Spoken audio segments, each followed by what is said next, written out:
Go ahead. Our mission, Helping Parents Heal, is a nonprofit organization dedicated to assisting parents whose children have passed. Through support and resources offered, we aspire to help individuals become shining light parents, meaning a shift from a state of emotional heaviness to one of hopefulness and greater peace of mind. Helping Parents Heal goes a step beyond other groups by allowing the open discussion of spiritual experiences and afterlife evidence in a non dogmatic way. Helping Parents Heal affiliate groups welcome everyone, regardless of religious or non religious background, and encourage open dialogue. Attendance at this meeting is voluntary. We hope that participants will learn from and share with each other. Discussions here are not designed to replace traditional therapy or spiritual counseling. Zoom meetings that are run by leadership are not confidential. These meetings typically feature guest presenters and are posted on YouTube so that affiliate members worldwide can watch and benefit. Neither type of Helping Parents Heal meeting is designed to replace traditional therapy or spiritual counseling. Helping Parents Heal offers a wide variety of speakers, allowing parents to learn about many possible ways to heal. This includes presenters covering progressive topics such as afterlife evidence and connecting with our children who have passed. The views expressed by our guest speakers may or may not reflect the opinions of Helping Parents Heal leaders and members, so we ask that you take from their presentations whatever may benefit you personally. Welcome, everyone. We're so glad you could be with us. Thank you, Gordon. Thank you, Jackie, for being here. Yes, we are so grateful that you're here. And again, we're also planning on having Gordon as a keynote speaker at our next conference, but by Zoom this time. He's made that trip to come see us already twice in the past with Jackie, and he's very kind in saying that he will do this for us as well. I wanted to read his bio, but I know that Gordon gets angry at me when I read the whole bio. I don't get angry. I want to just tell people about Gordon, if you don't know about him and about Jackie. They are some of the most uplifting people that you'll ever meet. Gordon is a Scottish evidential medium. He has been tested probably the most of anyone in the world in terms of mediumship. He's also, he started out as not being a medium. It wasn't something that he was necessarily wanting to do, but he has participated in so many studies, and he is a good friend, or he was a friend of Mark Ireland's, who allowed us to meet Gordon in the very beginning. We feel very fortunate for that.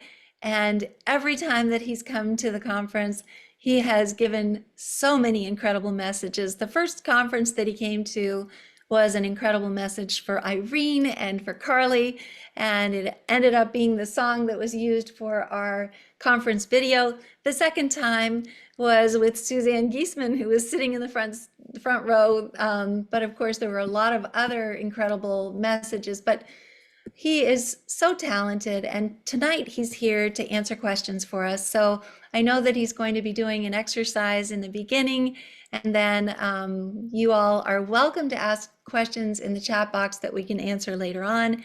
And without further ado, please join me and Irene and Jackie in welcoming the beautiful Gordon Smith. Welcome, Gordon. Thank you, Elizabeth. How could I ever be angry at that introduction? I'm honestly not worthy. However, ladies and gentlemen, it's always my great pleasure to share anything that I do with the spirit world with anyone who is willing to listen. Because for me, it's one of the most important things that's ever been in my life to learn that you cannot die. Quite simply, I tell people you cannot die for the life of you. And I say that because I've seen evidence beyond evidence. I love that in the modern day terms, people call me an evidential medium. My teacher would go crazy at anybody using that term, because mediumship by its nature should be evidential. Otherwise, it's not mediumship. Then it's just a counseling session or a talk, an address on spirituality. So I wanted to just fill you guys in on what a medium really is. So the simple version of what a medium is someone who can communicate with your loved ones on the other side, that gives you evidence that life is continuous. You see? So someone like myself will never ask you a question about who you've lost. That's not what mediums do. I went to a very good school of mediums, and I'm lucky to have touched the minds and the lives of the older mediums who were incredibly dedicated, incredibly kind, incredibly worthy of working for the spirit world. And I say that with the greatest of respect, because who I am, Gordon, is not that important. But what I can do for people as a medium can be very important indeed. And that's something I learned in my school of mediumship, was that I could be taught many things, but the one thing my teacher demanded of all of us was that we had respect for the spirit world, respect for the people who came to see us. She often reminded us that you could be the last port of call that person has before they actually think terribly about other sad things in their life. So treat them with kindness and respect always. I say this because today mediumship is changing so much and it's everywhere. Mediums used to be rare. I used to be called a medium rare. Now it's so well done, it's everywhere. But but it really is. And I want to clear some of the misconceptions, because my work is so important to me. And it's important to me that people treat mediums the right way and be treated the right way also. So your decent mediums are people who have trained, not necessarily to be a better medium, but to be a better person working with the public. My teacher told me after 7 years of training, 7 years before I was allowed to be unleashed on the public. You know, that's a long time. And I said, why so long? And she said, son, I was just a young guy then. Son, she said, when you came in my door, you were a medium. There was nothing I could teach you about that. She said, but you were young and inexperienced, and you had much self-doubt and disbelief in your abilities. And I have no choice in that matter. That's not me. That's the spirit world. Because what I understand about mediumship is that it works from compassion. Now, remember, guys, compassion is a double-edged sword. Sometimes we need tough compassion in order to sweep people out of that emotional abyss that they have fallen into. Some of the greatest results I've had as a medium have been when I've been very strong and to the point. One message takes me back, and Jackie can confirm there's not a spirit I've ever worked with, and that's hundreds and hundreds of thousands, that I ever forget. And this young boy's name was John Green, and I'm going back 29 years ago. I even remember it was April, and it was 17th of April. His mum came to my salon, sat to have a one-to-one. And as soon as we sat there, you could feel the depression of the woman. It wasn't just grief. Grief had been layered with depression, and some of you guys will know what I mean. You no longer know how you feel like this, why you feel like this, but you do. And it's because grief itself is a sense of disconnection, but it then gets layered by different forms of depressing thinking. I could have, should have, would have done better. Why didn't I? All of that stuff that you do to yourself, self-deprecation. And when this lady came in, Mrs. Green, she sat there. And as soon as she sat down, I said, have you had a reading before, madam? And she did that. And you'll know, I mean, if you could describe her as anything, imagine her clothes were soaking wet and heavy. That's what I was feeling. But I didn't realize why I was feeling it. And within a second, I said, your boy's here. His name's John. He was 19. I said, he threw himself off a bridge into the river. I said, his body was drenched in water. Da, da, da. I said, and another thing, wake up. And she jumped back like this. I said, wake up. I couldn't stop myself doing that. I wasn't being forceful. He was. And the lady was absolutely stunned that that was the first words that came out of me. And she just sat there and she burst into tears, something she hadn't done almost since he died. She let out a cry that I've never heard the likes of. And I let the lady finish. And I said, let's carry on. And I let John come and talk to his mum and tell her everything that he needed.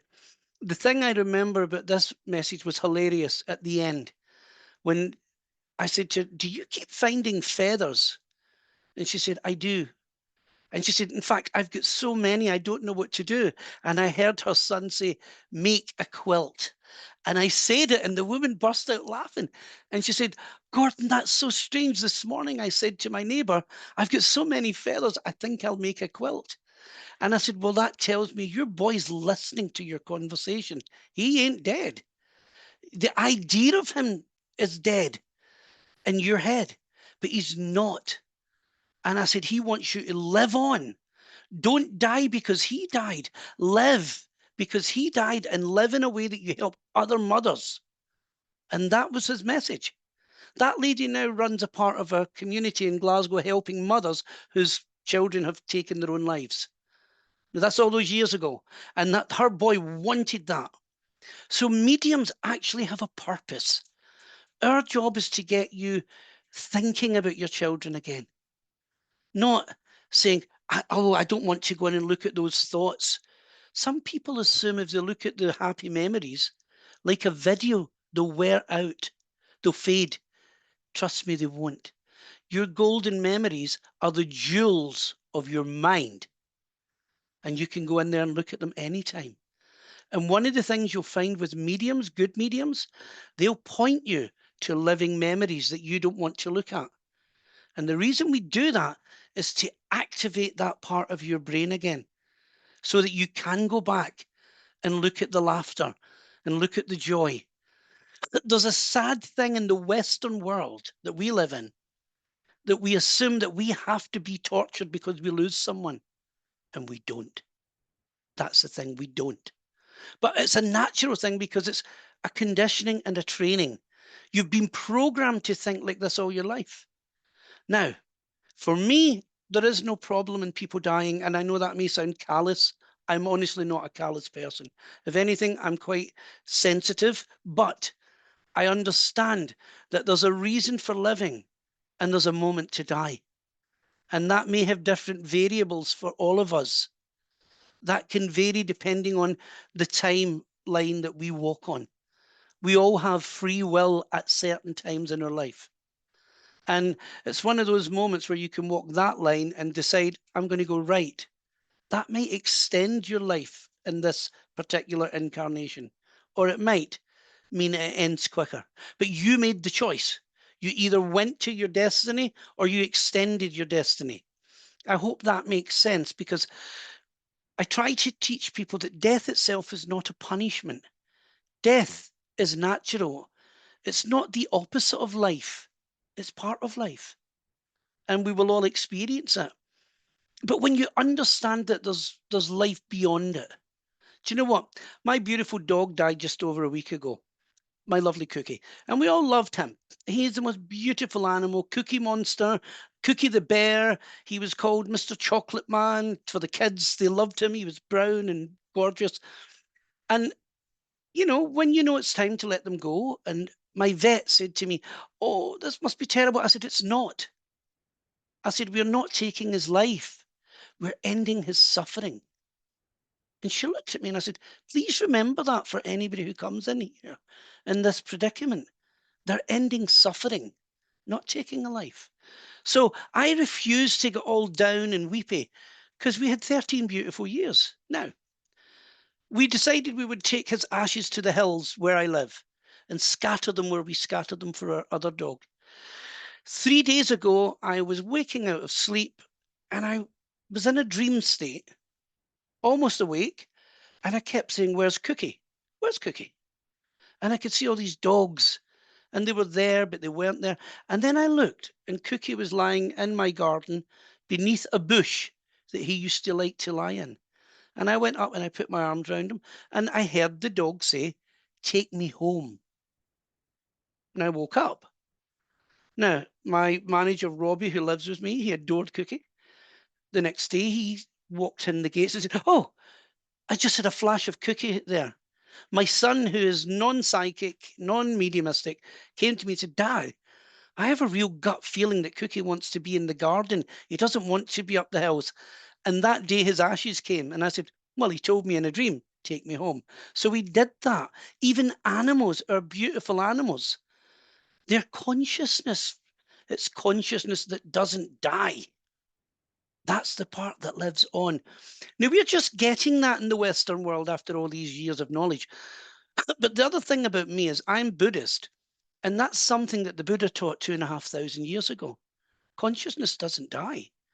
Consciousness just reshapes, remolds, reinvents itself to a higher state of being because of the experiences of living and dying. And that's really what happens to us. When we leave this world, our consciousness goes into a higher expanded state. Whenever I work for HPH and I'm doing a demonstration, it's like being in the busiest place in the world, the spirit world, because it's like the consciousness, the living consciousness of all your children is right there. And it's incredible to work with. It's just wonderful feeling.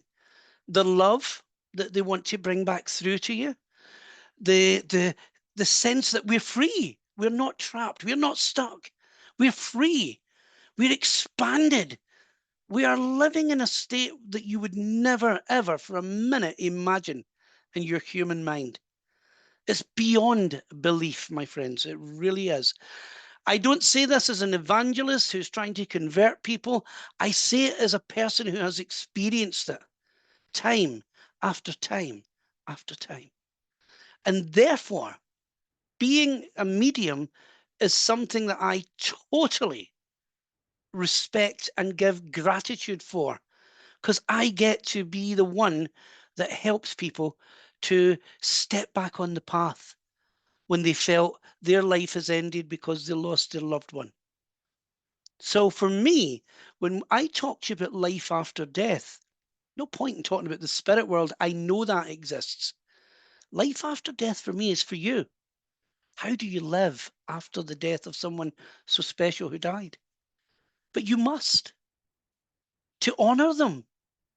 And I'll never stop using this beautiful phrase used by Queen Elizabeth when she said, "Grief is the price we pay for love." So if it didn't hurt, you didn't love.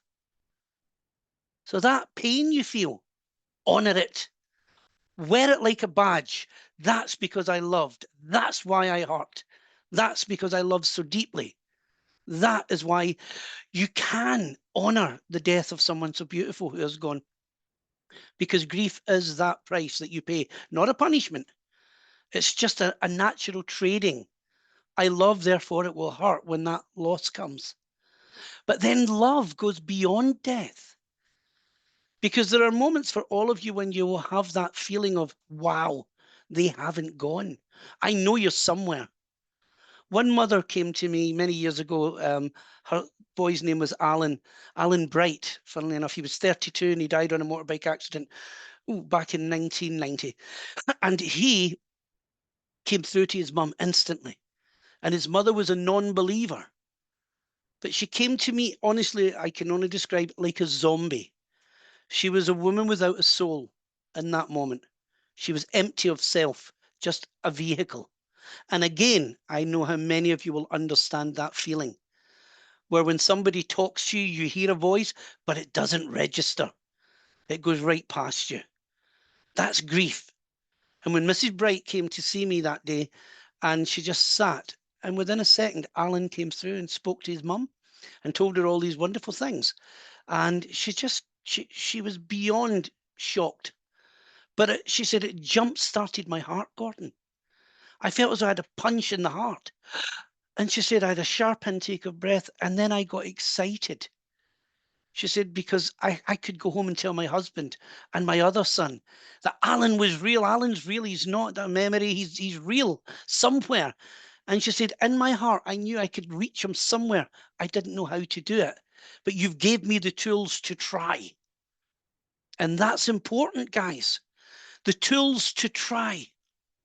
So many people say, since my child died, I kind of find it hard to remember pictures or their face or all of this. That's part of grieving, where your memory gets shocked by the loss. Therefore, you find it hard to switch back into that. And therefore, your medium has the value of saying, your son reminds me he was born on the 17th of March, 1985, takes you back to the day he was born. Oh, wow. Because you didn't do that. Your mind is stuck on the death. You forget to remember how they lived. So the medium's job is to take you back to the memories. You don't need a medium. You're all the medium you need to be yourself. If I can give you a little lesson. And I think instead of doing it now, Jackie, we'll do it later. I will do it at the end because I think people really have questions. So we'll do the exercise just for the last 10 minutes, okay?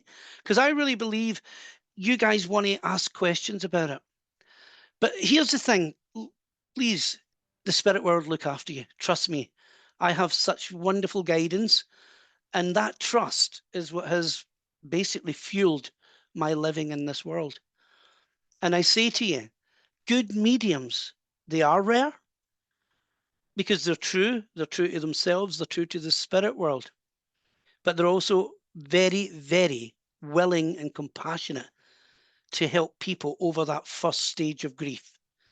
Remember, a medium cannot take away your grief, but we can give you tools to help you work through it and become somebody bigger because of it.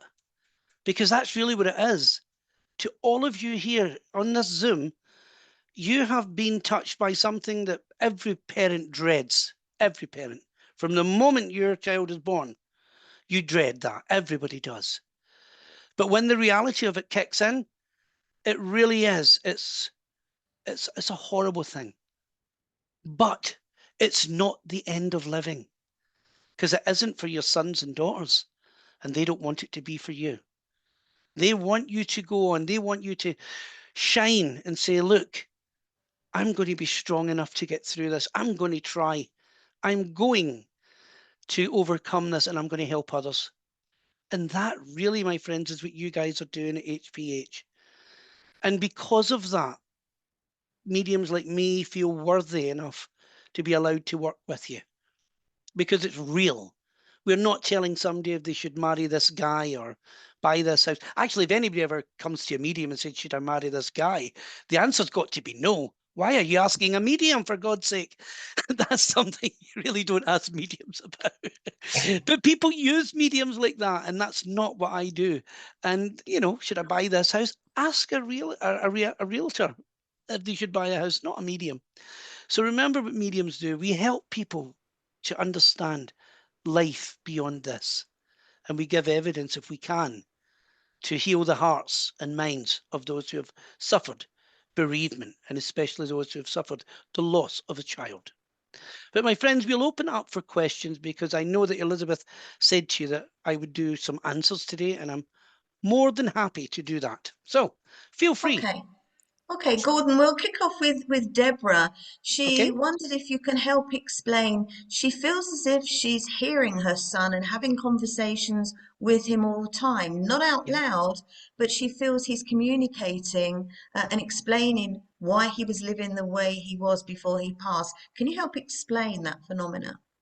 Sure. This happens to many of you. The first reaction is it's not real. It's me. I'm doing it myself. I want it to be real. All of that stuff. That's what people think because remember, you didn't experience anything like that before because your child hadn't died before. So when it happens, you think, I'm making it up. But you're not. There will be moments when, of course, you'll want to hear them and have conversations. But when you do find that there's a stream of inner dialogue going on, And that, I'm sure, is what's happening. Follow it and see the outcome. Now, one of the things that I said earlier about mediums being evidential, your son will give you something at one point that you don't know. There's your evidence. Wait till it happens and think, oh my God, I didn't know that. So put that into your thoughts. Ask him, can you give me just one thing, anything that I don't know? And then when it happens, you'll know he's real. It's really him talking. People dismiss it because they think it's going to be a voice in their ear, like Joan of Arc. No, the voices I get as a clairaudient happen within me, just like you. They happen inside. I've been trained to trust that over years. And the evidence that's came through me to other people with my own inner voice sometimes talking actually is the most evidential stuff. And it's only because I do it so often that I'm so used to it. And for you, it feels like a phenomena. Think about it this way. Why would your son not find a way to talk to you or give you a sign or let you know we're there? Of course they would. And if he's found an explanation in the spirit world that he wants to pass to you, just write it down. Try not to over question it at the moment. Just do it. Go with the flow and then allow whatever you've been told to be written down and keep a catalogue of it, a diary, and then check it. Don't dismiss it so early. Don't over question right now. Go with the flow. That's what I would say. The phenomena itself is real, but you can check it as time goes by. Don't stop it by doubting it so much in the moment. Let it run for a while and then you can check facts and evidence. Okay, a different phenomenon this time. Lydia was saying, I experienced my son's smell recently. Is that possible? Of course it is, and it's one of the most evidential things. When I used to work at Glasgow University with Professor Roy, he was a professor of physics, and he explained to me when I said sometimes I can smell a perfume or cigarette smoke, and he said, well, Gordon, that's almost physical phenomena, if not physical phenomena itself, because in order for a smell to be picked up, there has to be a change of the molecular structure of the atmosphere. So you can't think a smell. Try and think about smelling flowers right now. You won't smell them. You can, but you won't. So the smell itself is a part of physical phenomena. So your child in some way is very clever at being able to telepathically create an essence of smell. And all these phenomena are in some way connected to telepathy, but telepathy can become physical at some points. And in your case, they're using it so that you can sense the smell, and that smell activates something in you, reminds you of many things, and has a healing quality too. Don't doubt it, just do it. There you are. Don't doubt it, just do it. Okay, the next question I'm sure a lot of people have. Mary is saying, when my son first died, I felt him so close. I knew he was here. Now, 6 years later, I never feel him. I don't know where he is. Is he gone? Comfortable shoes, Mary. This is another Mrs. Primrose explanation, not mine. When people would tell her that, I used to feel it so real and so tangible. And now it's faded, faded, faded. And she used to say comfortable shoes. And I said, what's comfortable shoes? She said, when something happens at first and it's new and it's raw, you can feel it so much like wearing brand new shoes. Ouch. It really feels so tight and tense in the early days. But the more you wear them, you forget you've got them on. So your son is still there. He just doesn't need to be as extreme to do the things that he did. But also the energy in the early days after passing because of the person's emotion. Emotion is like an energy that we can piggyback messages on. That's why a message are very strong in the beginning, or phenomena is very strong in the beginning, because the energy is heightened. The intensity of wanting a message, needing a message, all of this. And that way your boy can actually send the message through that emotion, and it becomes so absolutely intense and real. But as time goes by, the phenomena of the message gets lesser and lesser and lesser. And it's not that they're not there or that they can't give message. Of course they can. It might not have the same punch, the same impact it would have had in the very early days of loss.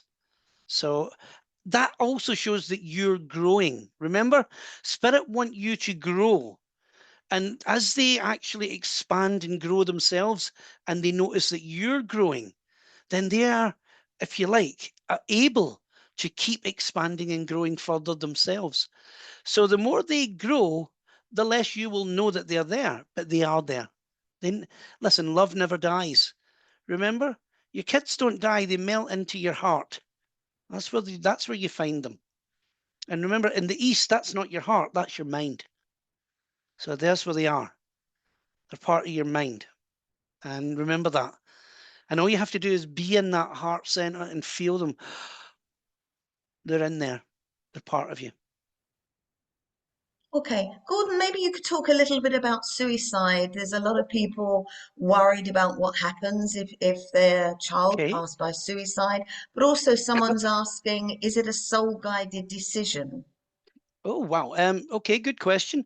Well, first of all, we all have the potential to take our own life. There's the first thing. Depending on circumstances, there are many people who get to that moment where, should I cross that line or not? So I think we have sympathy for anybody who gets to that breaking point. That's the first thing.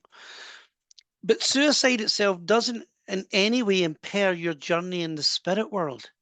That's a kind of religious concept that, if somebody takes their own life, they're stuck in limbo or purgatory or one of these places. And remember, these places are not real. They were created by the church to keep us all in line. So, even babies that weren't christened, what have they done to deserve limbo? Nothing. So we don't do that. I think the people who made that rule should be in limbo, if there is such a place. Only them.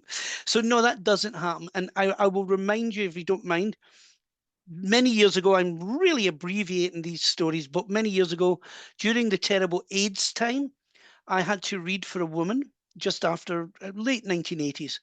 I had to read for a mother, and her son was called Alex. He came through. I love that I remember all these kids' names and everything way back then. And Alex came through immediately. His mum was called Sandra. She sat in front of me. I've only met this woman once in my life.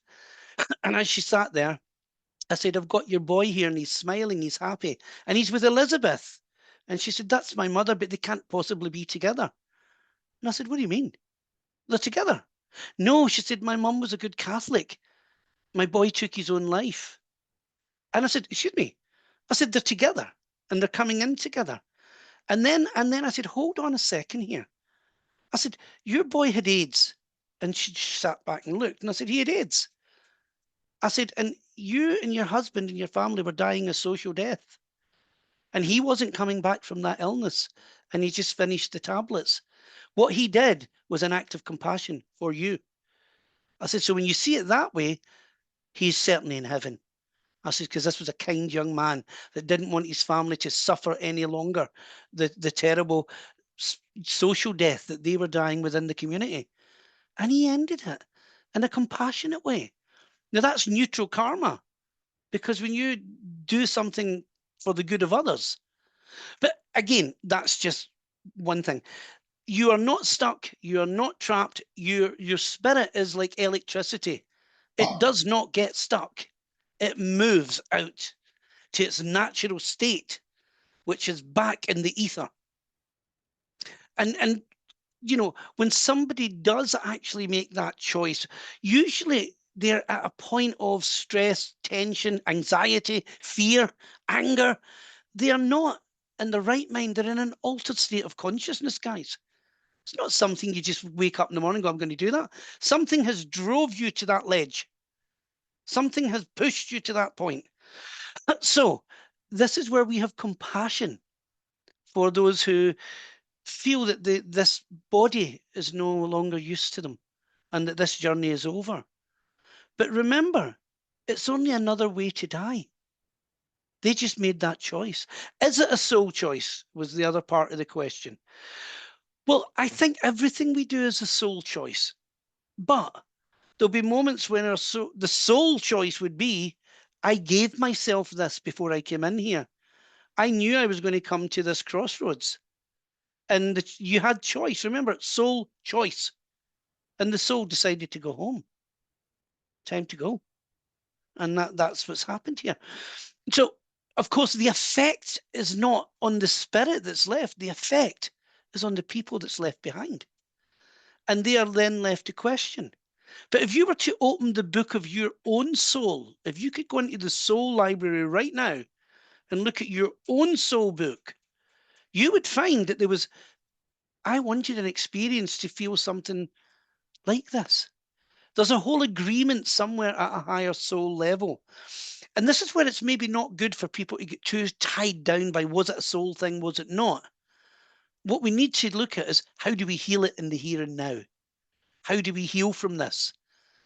Don't worry about the spirit, they are free, but they will have to look at the result of their actions. That's the only thing.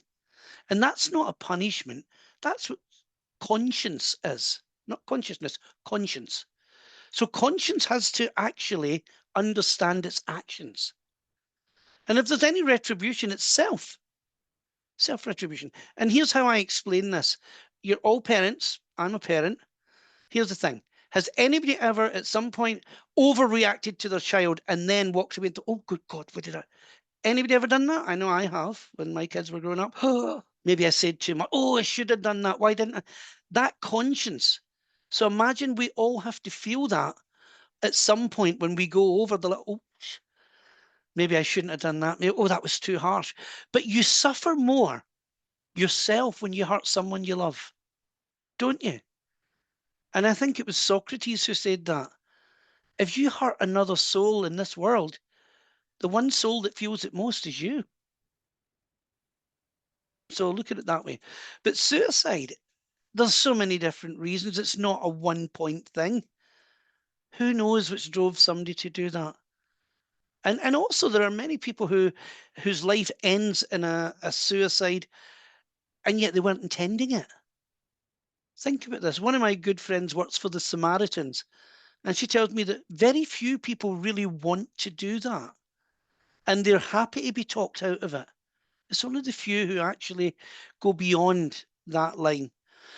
And therefore, we give compassion to them and wish them well on the other side. That's what we do. We ask them to forgive themselves if they can and move on, because that's ultimately what we should be doing. Okay, thank you. The next question, is there a way to help communicate with your loved ones through dreams? Through dreams. Yes. Well, unless you are a lucid dreamer or you can control your dreams, then you can do that. But I'm actually going to give you an exercise on doing that at the end anyway. So you're obviously very psychic, whoever wrote this question. So, so I will answer that by your exercise at the end. Okay. An interesting one here. Terry is asking, does a spirit ever reveal something in a public forum that the sitter doesn't want made public? Ooh. I mean, that hasn't happened for me, I don't think. I have known it happen with other mediums. And also people who are psychic can often tap into departments of someone's life and reveal things. That's a different thing. If I do it, I am governed by my spirit guide. So I would assume and trust that my guide knows exactly what we're saying and that we're doing it honorably and and appropriately. But somebody who's unrefined as a medium or a psychic may throw out stuff like that. I think you always have to assume, if you are the medium, how would you like to be treated in public? Don't shock or shame people. It's not your job. Your job is to heal and help, not shock and shame. Okay. Another one here that I'm sure many people have a similar question. Miles says, my son has been gone for 10 months and I asked him to show me some signs. I've heard nothing. What do you Okay. do? Do you know, Miles, this is going to sound awful, but time is nothing on the spirit world. Um, and I wish I could sit with you right now and give you a sign from your son, but I believe that you will get that. You really will, and it will come to you privately. don't give up on that at the moment. But I'll tell you what, stop asking for signs for a while and see if one appears. Okay? The best thing to do when you're asking for signs and nothing comes, do nothing. Because it's not that he's not there. He is. And he's probably looking for a way to give you a sign that can actually help heal you. Now, I'm going to open this up to a more general question, Miles, if you don't mind. Many people go to mediums or spiritual churches and they'll say, I never get a message. Everybody else gets a message. What the spirit world are waiting for, and I know this through practice, is a moment that can truly heal. Just to come through and say, I'm here, it's not enough. They want their first message to have an impact, bang. They want it to be something that can really help you to grow over that particular level. I'm not going to say it takes longer than 10 months because some people get a message on the first day. It's just down to the situation, the circumstances, and so on and so forth. So I would say do nothing for a moment. Just leave it for a month or so. Just stop asking and just see if something comes. I think sometimes we get very anxious on ourselves. Why is it not happening? And then doubt creeps in. And then we start to become kind of deprecating and did I do something? Why is he not coming? Why? So take a breath from it all, a break from it all, and just honestly, Miles, I trust spirit. Something's coming. Trust me, I'm a medium. I promise you. Okay, we have a question from Craig. He's asking about guardian angels. Do they interfere with the consequence of free choice? Why does it seem that some pass while others are spared by miracles? Well, this life is not the big picture. This is the really small thing, Craig. And we, because we're in it, assume that this is it. Oh, this is really big and important. The really big, important thing is the bigger picture, the spirit world. So this is us in, if you like, a school coming to learn lessons. This is why we're here. We're here to learn lessons. We're here to learn how to love. We're here to learn how to express and go through every one of the spectrum of all the emotions that we cannot experience in the spirit world. And that's why this class that we're in sometimes feels so difficult. And many of us feel we're not learning, we're not growing because nothing's happening. But in actual fact, every day is a school day here. Every day. A guardian angel, if you want to call it that, would just be a spirit messenger. Remember what the word angel means, messenger of God. That's all it means. So there's interfering with this life? No, I don't think so. I think some people will get a spiritual awakening. And, you know, I worked with a lady for many, many years, Doreen Virtue, who told great stories about angels intervening in her life and helping her. And now she doesn't really connect with angels anymore. So, but the thing about it was, when she believed in angels, she had angelic experiences. So belief can actually interfere with your life more than an angel can. Belief and non-belief. And that's a state of self, remember. Most things that happen in this world are down to self. They really are. Now, remember, who asked that question again, Jackie? Was it Craig? Yes. Craig. So here's the thing, Craig. You are your own guardian angel the moment you understand that. You are. You can equally be your own self-deprecating little demon if you go down that road. We all can. But the thing about it is learning to improve on everything. You know, in my particular path in Buddhism, the ugly, horrible things, the gargoyles, the demony looking things, they're actually there to protect the truth from the negative lower mind. They protect higher things. That's what they do. The guardians in Tibet are actually protecting the higher knowledge from the lower mind. So they're guardian protectors. That's how they're seen in the East. And that would be the same in many of the Eastern and Asian religions as well. But we see angels as things that are going to come into our life and help us and bless us and do all good things. But remember, within the pantheon of angels, there's some of them pretty tough. So be careful what we ask for when we ask for an angel, because some of them are pretty fierce and feisty. And that's the same with all kind of mythological ideas of spirit realms and things like that. But having said that, why do some people have a life that is blessed and some people have a life that is cursed? Well, I'm not being funny, but I've had a life that's had both. And I must admit, I've enjoyed the crap as much as I've enjoyed the wonderfulness, because I sit at my age in my 60s and I think I'm really glad I was brought up in a very tough background. I'm glad that I suffered things when I was young, because it made me who I am today. And it's only when you pass a point that you can say, whew, that's okay, I've done that. And it really is a school. And remember, guys, this may well be a school where we learn lessons, but never forget, every school has a playtime. Don't forget to play. Be childlike, not childish. Go and play. Time for one more, Gordon? Of course, Jackie, yeah, go on. Oh, Okay, more than we've one. got a parent here that had a premonition 6 months before their two boys passed, and they warned that it could happen, but it happened. They didn't listen. That they caused it to happen. Is that possible? No, no, absolutely not. You can't cause a premonition to come true. Remember what a premonition is? A premonition is looking down a timeline. So here's the thing. I could say to Elizabeth, oh my God, Elizabeth, you're going to be skiing in France next year. And she goes, no. Little does she know, her husband has booked a trip to France next year, and part of it is going to be in Courchevel in the Alps or something like this. And she doesn't know. So when it happens, she'll go, how did that guy know? Now, the reason I would tap into that timeline is because it's begun.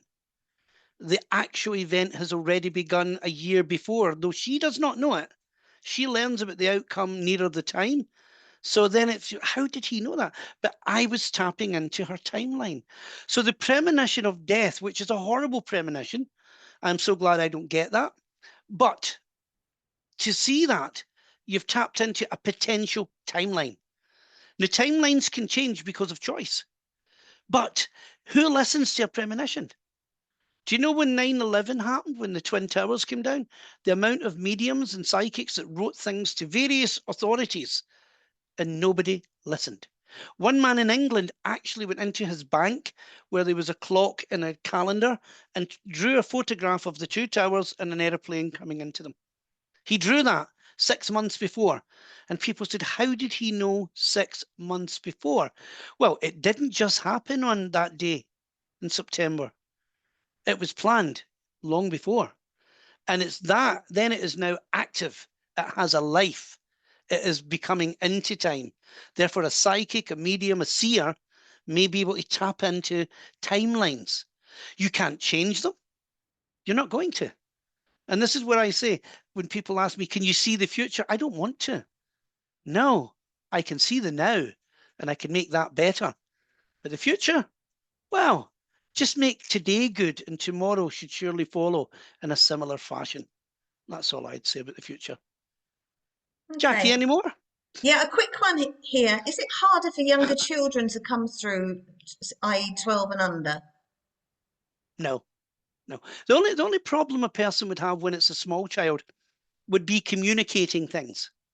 So 12 and under, I mean, children talk at whatever, very young ages, but the medium should still be able to work on feelings. You know, I mean, I give many communications from animals because it's a feeling I get. Oh, I feel as though I'm with this dog, it's a spaniel, it's this, that. I get the sense this happened. So we work in the language of sense.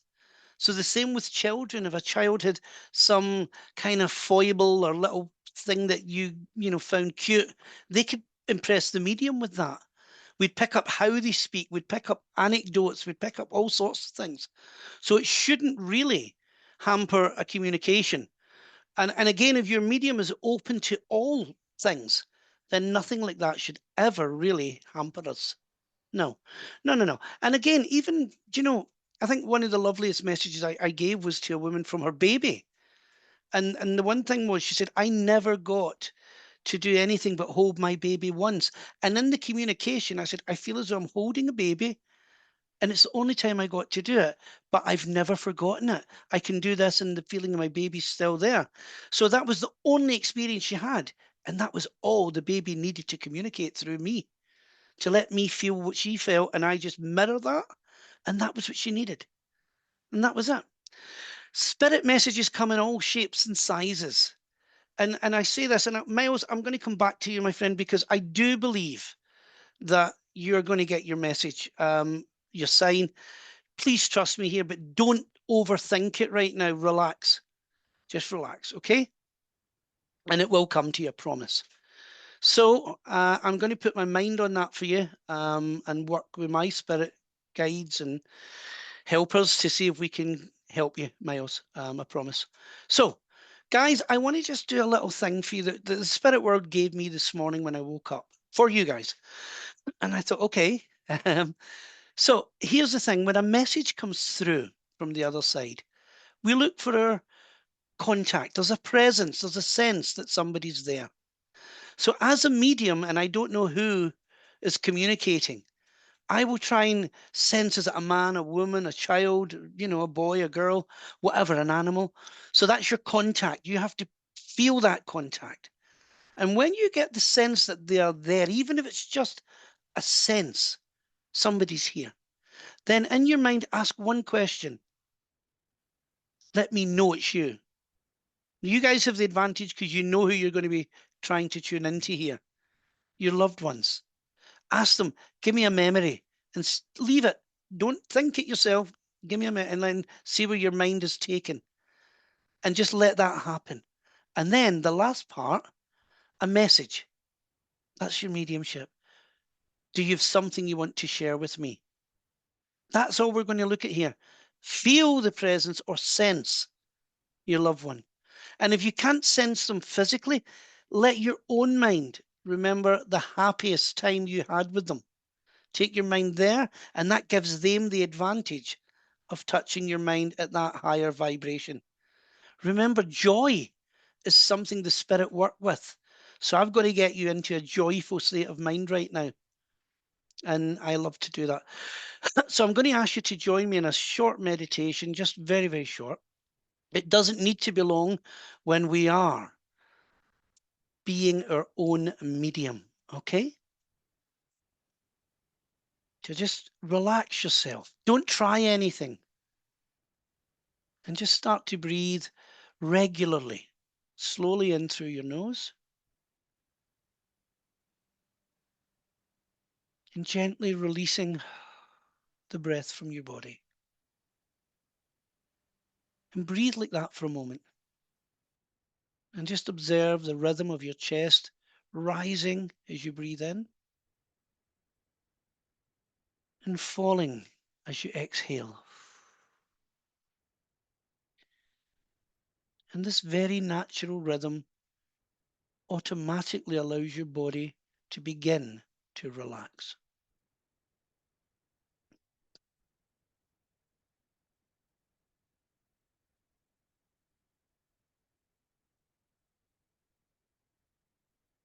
And we relax our mind, something that may be hard for some of you.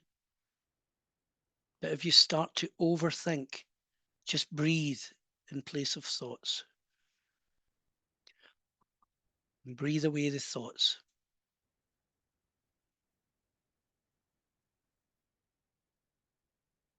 Tell yourself, in this moment, there is nothing you need to accomplish,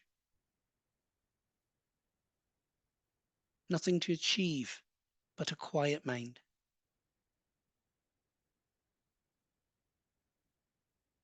This may be difficult for some, but just breathe and relax.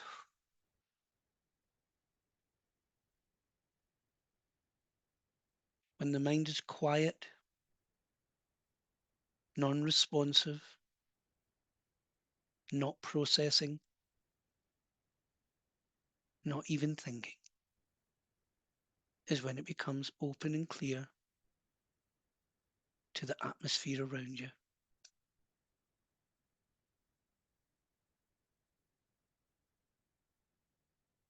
I want you to think of the one that you love who's in the spirit world. Try and visualize their face, smiling. Maybe a happy memory.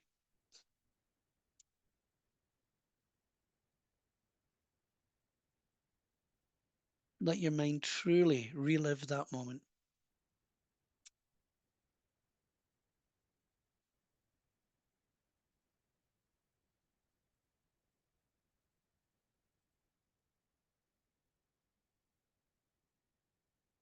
and just ask them to come into your space. Come in. Let me feel you. Don't visualize them, just feel now. Try to be aware of the atmosphere around you, not your brain, not what you're thinking.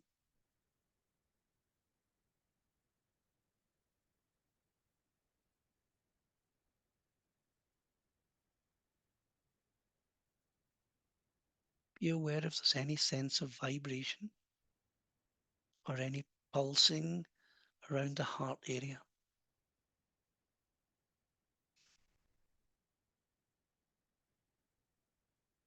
This vibration that often lets us know that there is someone close.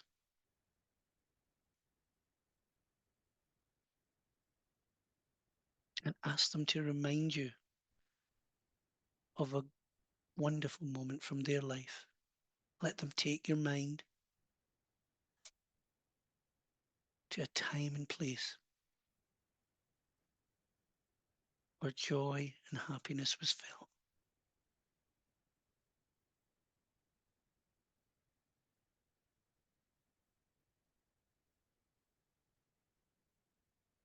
And if you can't accomplish that, just be in the moment with us,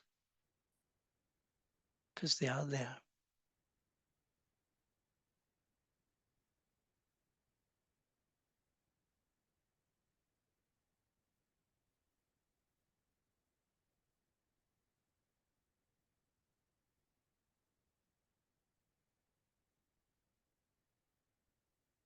I want you to ask them, is there anything you need me to know? And don't think it, just let it come. If there's any message, let it come to you. Whether it's a picture, a thought, a feeling, let it happen. Is there any message you need to pass? Maybe even just one word, one symbol.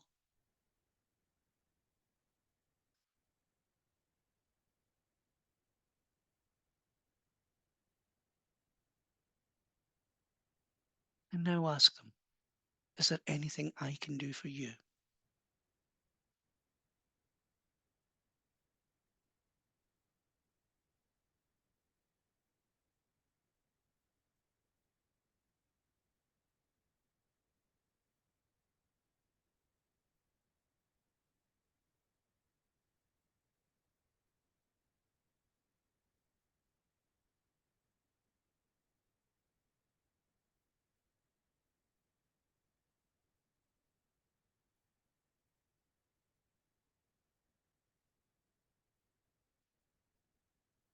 And just say thank you. Bless you, friends.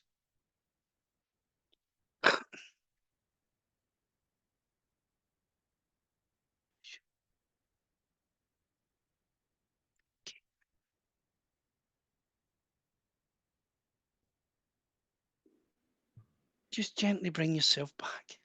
Just take a breath. And Jackie, can I see Miles? I can only see the front screen. Miles, can I just see you for a second? I don't know if Miles could raise his hand or something. I just want to see him so I can visualize him, so I can do something from going Yeah, if you can forward. raise the virtual hand, Miles, you'll come to the front.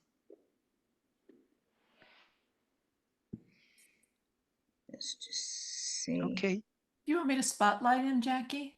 Yeah, Yeah. great. Thank you. There we Miles. go. There we Miles, go. my friend, listen, I just need to see you so that I can visualize you, so that I can work with you, okay? I promise you I'm going to try my best for you. All right? So just watch. Trust me here. In the next month, just relax and then just watch what happens. And I'll tell you also, my friend, Christmas is going to be really special this year. It wasn't so good before, but this year, watch. Okay? I don't know And why he's not. all my thoughts are with you. I mean that. And now that I've seen you, I can do some work for you and your lad. Thank you. You're welcome. So, my friends, I hope there was something out of that hour that plants a little seed in your head. And I hope you have the most wonderful day today, and be with your children as much as you want to be. Honestly, they love it when you talk to them. They really do. So keep talking. You know, Oh, the worst thing we can do is forget them, so we don't do that. We keep talking to them. We keep love alive. we have so many people thanking you in the chat box, My Gordon. pleasure, guys. It's really my pleasure. Been so Anytime. wonderful to spend time with you. Brian is also thanking you because you spent time answering his questions. I'm sorry, for some reason I couldn't figure out how to get Miles unmuted, but That's I'm okay. glad that Miles is also going to be working on this. So many people are saying thank you. That was amazing. If you all would like to share anything that you've experienced during that meditation, we love to have things for the newsletter. So if you'd like to send a picture of your child as well as a validation story, I'll put that in there. And obviously my email is elizabeth@helpingparentsheal.org. And again, look for Gordon and Jackie at the conference. Again, he's hopefully going to be doing a keynote for us. He's not going to be here in body, but he will be here in spirit, which will be just like our kids, well. right? So that will be something that will make this conference so much better. Unfortunately, for quite some time now, they've told us they weren't going to be able to travel to Phoenix this time, but having them by Zoom will be absolutely wonderful. And we have so many other fabulous speakers as well. Irene, is there anything that you would like to say? Just thank you. This was amazing. Thank you so much, Gordon My and pleasure. Jackie. It Yes. was amazing. And I Cheers, know guys. it's late at night over there, but it's in the middle of the day here. Let's go ahead and make sure everybody can unmute Yes. and say thank you. So if you all would like Thank you, to guys. also Yes. Thank you. Gordon. Thank you very much. Thank you. Thank you. Pleasure. Thank you Thank so you. much. Beautiful. Appreciate thank that. you, Thank everyone. you. Gordon. Thank See you you. later. Jackie, Thank you Thank so you. much, Yeah. Gordon. thank you God guys for bless. being here. God bless you Amen. too, Thank darling. Thank you. you. Soon. Bless you, Here. Gordon. Bye, Thank you darling. so much. Thank you. Bye, everybody.